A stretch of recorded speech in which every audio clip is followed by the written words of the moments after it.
Well, hello. And we've got about 30 minutes left in the day, so still on time for every day. And by the way, this is day number 119. So tomorrow we will be making a little bit of an announcement. There are some changes that are going to be happening, and I figured at 120 days we should switch it up a little bit. So we will be making that announcement live tomorrow early because I have an event that's going on. But anyway, today is the last day of April's art tutorial week. And I hope you guys have had a lot of fun with art tutorial week. I've had a lot of fun. I've been a little tired, but we made it happen and we got it all done. So um, with that being said, I've got so wow, why is this way? Uh, my intern was here and we were moving this around. This overhead camera kept hitting her in the head, so we had to change things around today. But I am going to bring it on down here. But while I'm doing that, we're going to talk about the supplies. Now, today we're going to work on it's going to be a pretty quick video because I'm not going to bake the clay in this episode.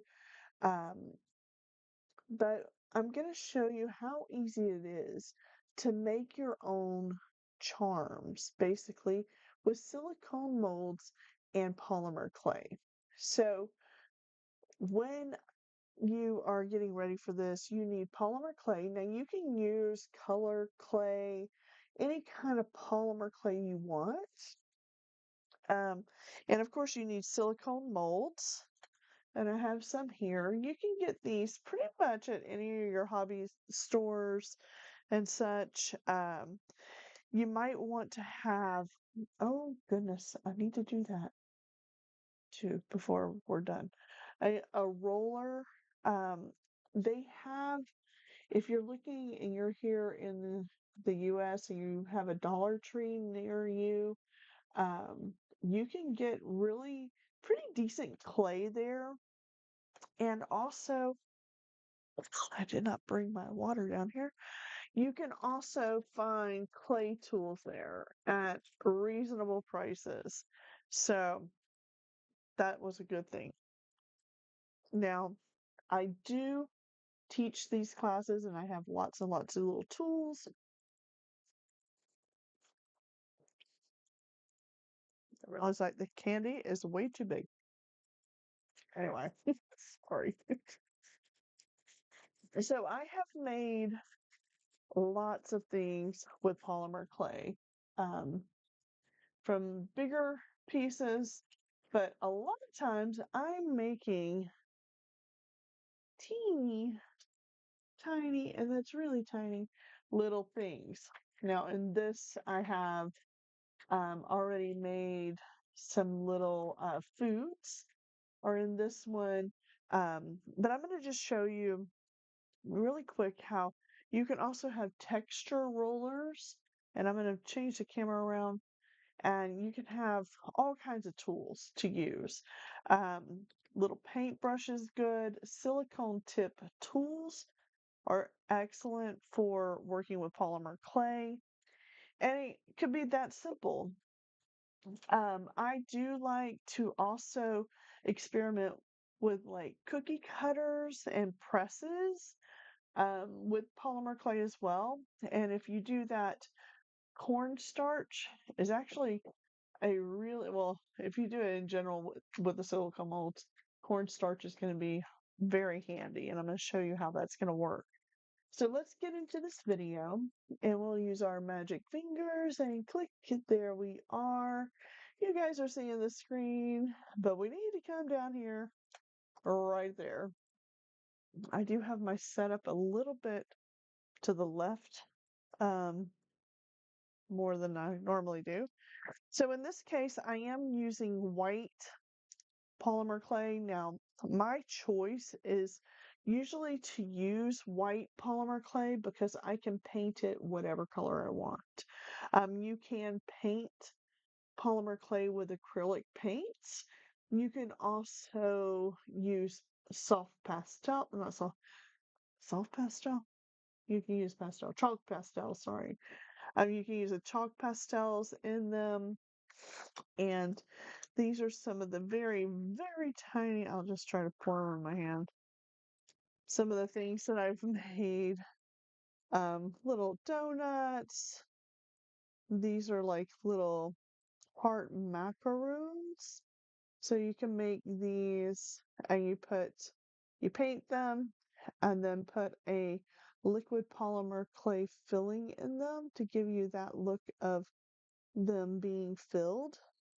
So these are all polymer clay and oh, here's a tiny, oh, if I can get it out of here. That's a tiny little loaf of bread. Um, so these have already been baked and you can hear that right there. They're They're nice and hard. You bake them in your oven. We prefer to bake our polymer clay in a separate oven than in our kitchen. We have designated polymer clay ovens here within the studio. Actually, they're in the garage. But my husband does a lot of polymer clay art. And yeah, so I do it as well. But I love to use silicone molds. Now, a little while ago, I've been on a mission to make tiny stroop waffles. So this is my first attempt. I have purchased so many. Like this is a silicone mold of what's supposed to be a waffle, but it's actually that one's more like in the negative space. But I just recently got this roller. It is 3D printed and it puts the, I don't know if you guys can see that. It puts the indentations perfectly for stroopwafel. So I'm very excited about this. It's actually my first time using this and testing it. I just got it in. So that's going to be a new thing. I'm going to be coming out with some stroopwafel things. Um, my husband is from the Netherlands and stroopwafels are from the Netherlands and they are delicious. I actually can make them. I bought a special um, waffle iron, waffle maker thing that's designed for stroopwafels. So anyway, that's a whole different story. Blocks of clay, they feel like they're hard and they're not any good, but they actually are. You do need to warm up the clay in your hands, which is actually a very nice hand massage. And you want to get it where you can squish it pretty good. So and you want to make sure there are no air bubbles. So when you do, you want to squish it really, really well. Now, oh, I forgot something. And it's not right here. It's over in, oh, I left it on the other side of the studio. We're going to try to do what we can. Hmm. So I have here, now, last time I used this mold, I used it with glitter. So there's glitter in here. So this is one of my cat molds that I use. These are lemons and limes, and this is a strawberry and a slice of lemon, which I'm actually doing a strawberry lemonade punch for the event this weekend. These also are they're flowers from blossoms, leaves, and some orange slices and lemons here too. So I've actually never used this one right here. We're going to try it out. And I think I have enough clay here. So one thing I like to do with silicone molds, and here I have a little dish that it has cornstarch in it. So if you take your mold and apply cornstarch, this is going to help release the clay from the mold. So you want to give it a good brush of the cornstarch all over where you're going to do that. Tap anything extra out. And then you take, let me move these out of the way and bring you guys a little closer to the table. Come on down to the tabletop. And hopefully that's good. So this clay here is nice and conditioned. And I'm just going to kind of form it relatively the same size as this. And it's as easy as pushing the clay into the mold. And I did not, let's see if I can use this tool. This is a regular clay tool. I have all kinds of clay tools. So we're going to push it in here. And normally I have a straight blade and I slice this off like this. But I did not bring, it's like it's like literally like a really long razor blade. So I'm just going to take, in this case, just chop off some of this extra clay that's on here. And it wants to release from this mold really easy, which is so nice.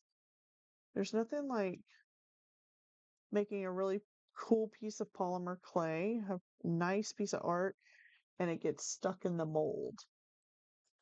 Uh, So, highly suggest having some cornstarch. So I am working on a silicone mat as well. You can take a roller and just roll this right over the top. And for the sake of this, and I don't have the correct blade, we're just going to pull it out of the mold. The easiest way, because it's cornstarch, flip it over, and you're going to roll this back. And hopefully you can see that it's a cute little lemon. Now, if you don't have the straight blade and you have some kind of a cutting tool, you can actually go around the edges of it and just clean it up after you pull it out of the mold too. So, and keep all this extra clay because you can use this over and over. So this clay is good until you bake it. Once you bake it, then it is hard like plastic. So there's not much you can do after that. So you want to make sure before you bake it, make sure you clean up all your little edges and make it look super pretty and nice and soft edges. I usually take my finger and just go around the edges like this. And so this one right here is ready to bake, which is so cool because hardly any work needed. So that's what's really nice about these molds. Now, if you do have a tool that has a silicone tip to it, it's kind of like a paintbrush, but it's made of silicone. You can go and smooth out edges as well with that. There are other products like clay softeners and also liquid clay, liquid polymer clay, that you can use to soften things, you can use to make attach things. So after you bake it and you decide, oh, I want to attach something else to it, you can actually attach that with liquid clay. Think of it as kind of like glue. But as you can see right here, it is a cute little lemon. I love it, love it, love it. So cute. So also, if you don't like it, you can always just squish it and do another one. So this time, I'm going to show you something a little bit more intricate. Let's say we're going to do this one here. That's the strawberry and the lime or lemon. just gonna roll this in my hand again, squish it together, and roughly I'm gonna see what size that is. I'm gonna take some off so we don't have to worry about that. And then push it. Wait, oh wait, cornstarch. Cornstarch is your best friend to getting your molds to release your clay. You can buy cornstarch in the supermarket, the grocery store, the supermarché. You can pick that up, tap off anything extra, then take your clay, place it in the mold, squishing it down in there real good. Okay. Now some silicone molds you can actually bake in the oven with the pieces in there. I usually don't do that unless I'm working with molds. You want to make sure your molds are heat resistant. And also, I do that when I work with liquid polymer.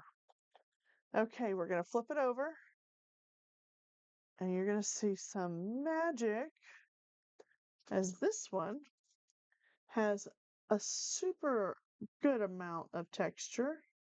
Now, if a strawberry I bought has that much depth and seeds, I would probably not eat that. It's probably just full of seeds. So I'm going to push them down just a little bit. All these little edges, you can go in with your little blade and cut them off. And so let's talk about baking your clay. The instructions are on the packages that your clay comes in, and it's usually, oh goodness, I don't want to tell you all the wrong thing. I think it's 225 per quarter-inch thick. And the majority of the things that I make are quarter-inch thick or smaller. So I usually can get away with that. And it's about 15 to 20 minutes in the oven. And like I said, you can use a regular oven for baking the polymer clay. I just prefer to bake it in a designated oven, and we use toaster ovens. And yes, when I say multiple, we do have more than one. When my husband's making pieces, they're quite intricate, and he's making a lot of things. So let me try to get back under the camera. So this is how you can do the silicone molds and making cool clay. Now, if you want to do the approach of making something, let me just squish this together again.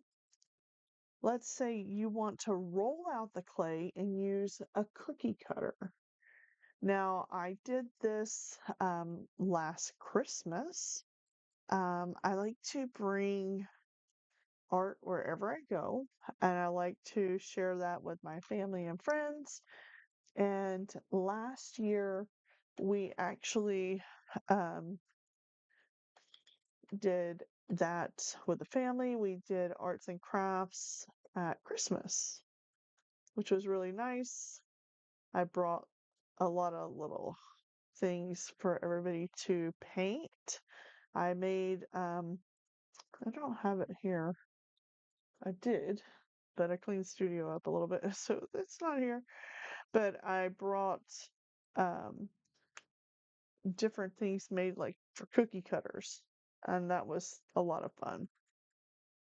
So the first thing I'm going to show you here is a texture roller. Texture roller is basically, this is a flat roller, smooth, to smooth things out, and this will give you texture.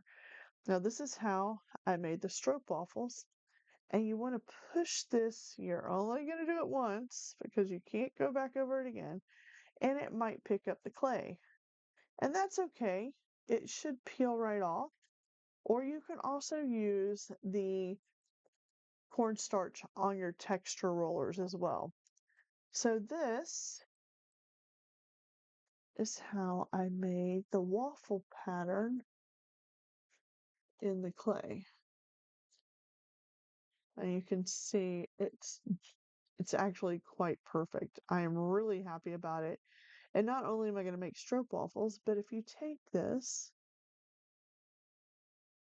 and let's say we want to make an ice cream cone. So we can roll it. Oh, sorry, I'm off camera. Sorry. Can roll it a little bit. Once we get it the way we like it, take your blade and slice that extra off. And you're just going to press it together. And the top, we want to take and make that flat. So we're just going to chop that off and try to chop it off evenly by rotating the clay. Like I said, any of that extra clay can be used over. And then you have a very cute little waffle cone. Now let's say we want to make some ice cream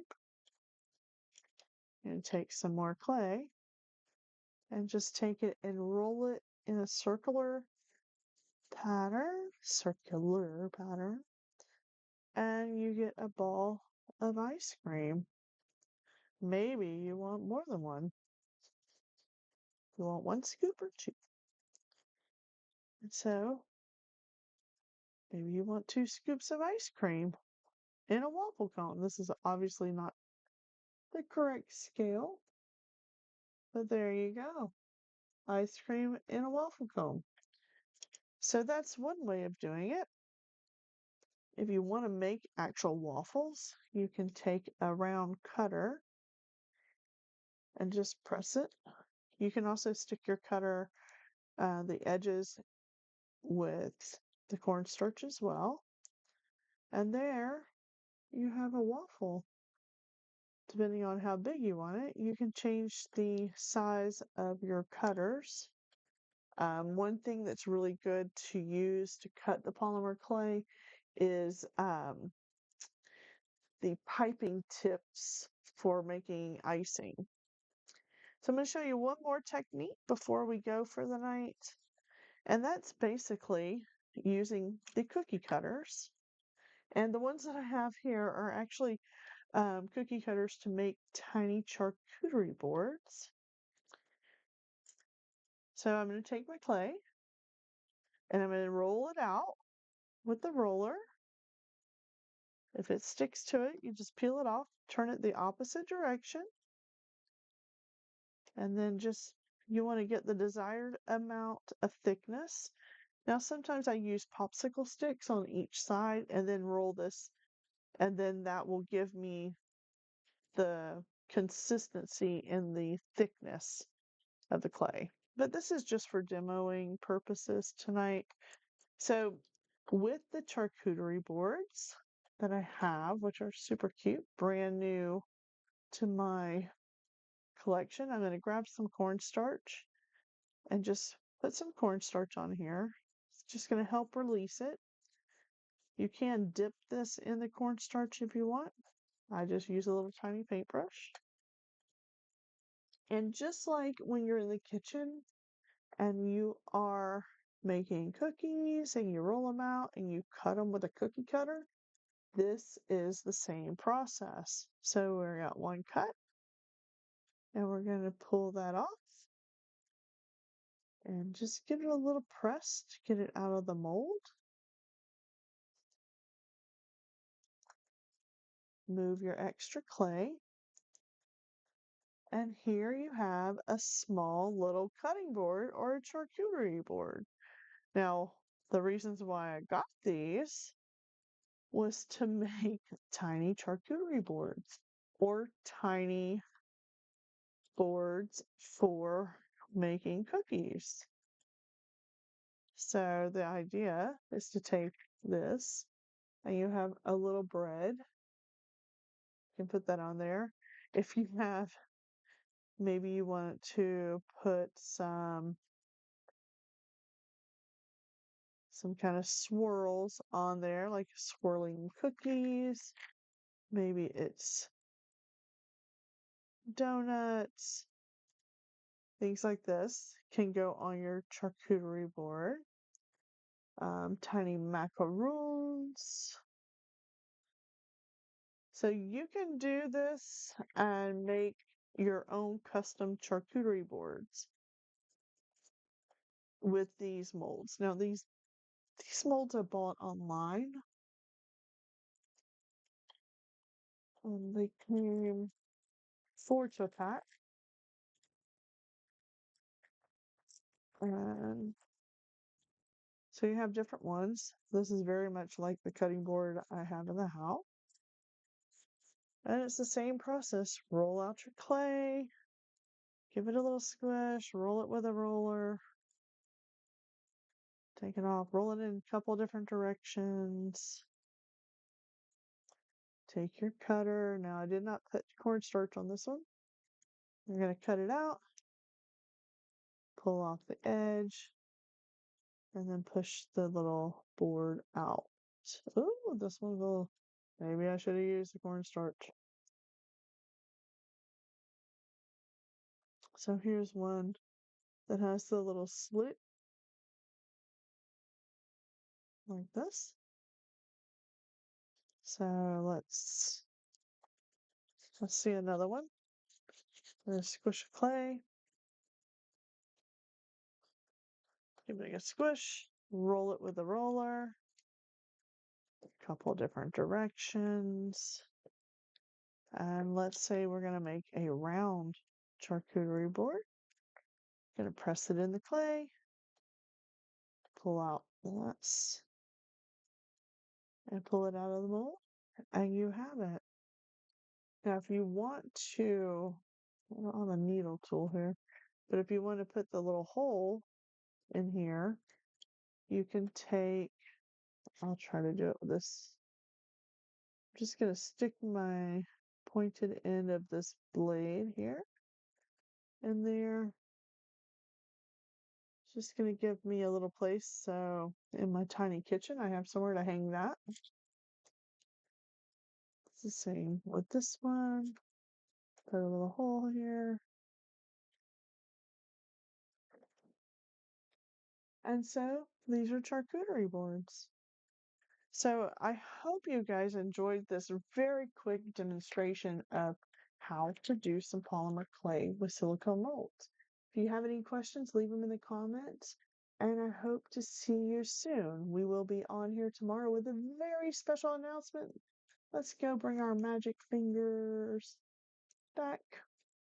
So we will have a special announcement tomorrow. It's nothing major or anything like that. Well, I guess it kind of is. But if you are interested in knowing more about us, you can go to our website at tinydoors.org, scan the QR code here, and see anything that we have on our website there. Sorry, this camera's in my face. And yeah, so this has been Nikki with Tiny Doors West Palm Beach. And I just want you guys to have a great night, a good morning, a good afternoon, whatever time you're watching this. I really appreciate it. Don't forget to like, subscribe, ring the bell for notifications, and share often. All right, we'll see you tomorrow. Bye bye. Bye bye. I know this is a short after outro, but I gotta go. Okay.